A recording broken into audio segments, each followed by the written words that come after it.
Sir Edward Villiers was a British officer from the Villiers family. He was the fourth son of Sir Edward Villiers and Barbara St.John, half-nephew to George Villiers, 1st Duke of Buckingham.Edward Hyde, 1st Earl of Clarendon, considered him to be a man of diligence and dexterity, and referred to him as Honest Ned. He became a colonel, having served against the Scots in 1640, and he was wounded at the First Battle of Newbury in 1643. He was also employed to carry confidential dispatches and served under Sir Richard Villiers as Governor of Newark before Lord John Belsize was appointed in Willis's place. After the end of the First English Civil War, he was implicated in a plot to assist the escape of the Duke of York, but was not convicted and took no part in the Second English Civil War, and lived abroad, 1649 to 1652. Upon the Restoration, he was made governor and captain of Tynemouth Castle garrison, and keeper of the park at Richmond. In 1666 he was made deputy governor of Newcastle and lieutenant governor there in 1672.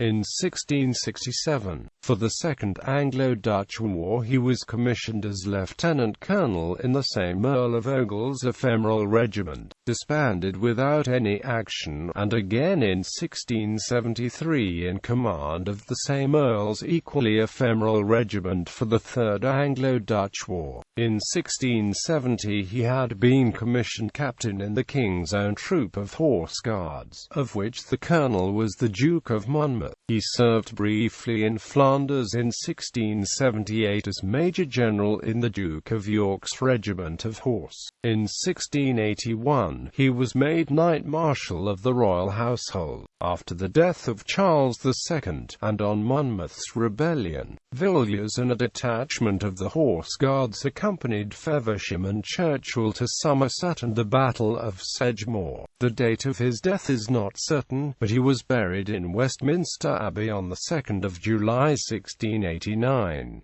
Marriage and family. He married Frances Howard, herself the youngest daughter of Theophilus Howard, 2nd Earl of Suffolk, and Elizabeth Hume. She was appointed governess to the Princesses Mary and Anne, daughters of James II, who were raised at Richmond. Frances died of smallpox in 1677.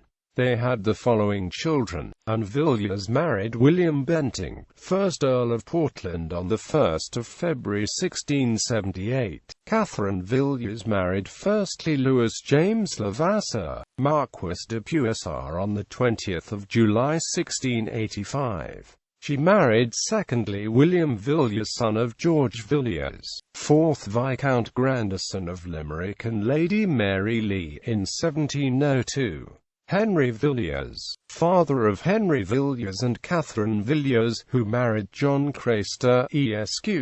on 17 January 1727. Mary Villiers married William O'Brien, 3rd Earl of Inchiquin, son of William O'Brien, 2nd Earl of Inchiquin, and Lady Margaret Boyle. In April 1691, Henrietta Villiers married John Campbell, 2nd Earl of Breadalbane and Holland, son of John Campbell, 1st Earl of Breadalbane and Holland, and Lady Mary Rich, on 23 May 1695. They had one son and two daughters. Barbara Villiers married John Berkeley, 4th Viscount Fitzhardinge. They had two daughters. Elizabeth Villiers married George Hamilton, 1st Earl of Orkney, on 25 November 1695. Edward Villiers, 1st Earl of Jersey, married Barbara Chiffinch, daughter of William Chiffinch, on 17 December 1681.